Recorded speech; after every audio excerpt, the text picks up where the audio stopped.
Complimenti per questa iniziativa molto bella che insomma oltre a essere così caratteristica è anche bella perché si parla di pesca sostenibile, giusto? Esatto. Allora spiegatici bene. Allora, questa iniziativa fa parte di una serie di eventi che il consorzio Covepa mette in atto per valorizzare il pesce povero, il pesce pescato dalla piccola pesca artigianale. Questo intervento è un intervento all'interno di un progetto Interreg, Adri Smart Fish, che è diretto dall'Università Ca' Foscari di Venezia ed è capofila alla Regione Veneto.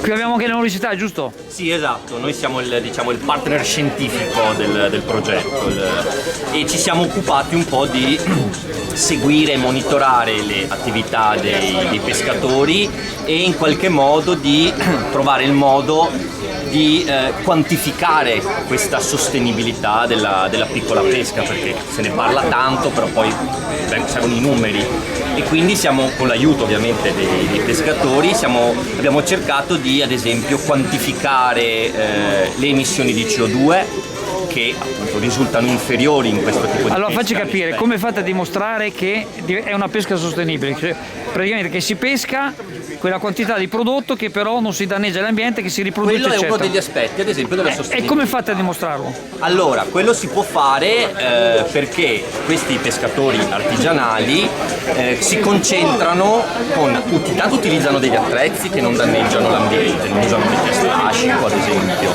e ad esempio usano maglie di rete che sono addirittura più grandi di quelle consentite per legge, proprio perché puntano agli individui di maggiori dimensioni, lasciando quindi il tempo agli organismi più piccoli di crescere, di riprodursi e quindi contribuire allo stock della popolazione e poi essere pescati. Questo è un aspetto che appunto aumenta la sostenibilità di questo tipo di Quindi mandiamo un messaggio ai consumatori che sanno che invece di prendere il pesce così in maniera, di acquistare il pesce in maniera così senza controllo, avere una sensibilità a prendere il pesce in modo tale che... Uno degli scopi di questo progetto è arrivare a un marchio di certificazione che stiamo mettendo su in questo periodo, proprio per permettere ai consumatori di fare una scelta.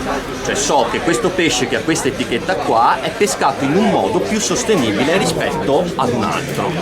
Bella questa cosa, complimenti, perché appunto... E questa iniziativa è proprio un'iniziativa che va in questo senso qui.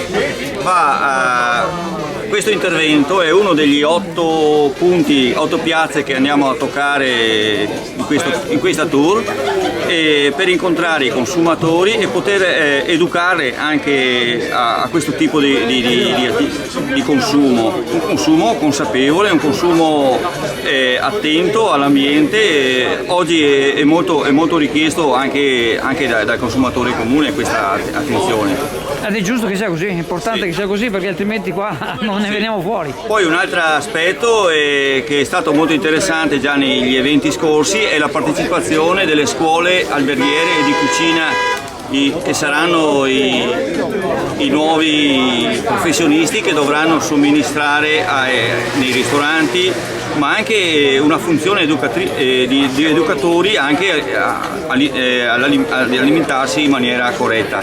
Ecco, la partecipazione delle scuole l'ho vista molto attenta e molto in linea anche nei loro progetti di scuola. Le tesine sono proprio finalizzate proprio a questo tipo di consumo. Complimenti.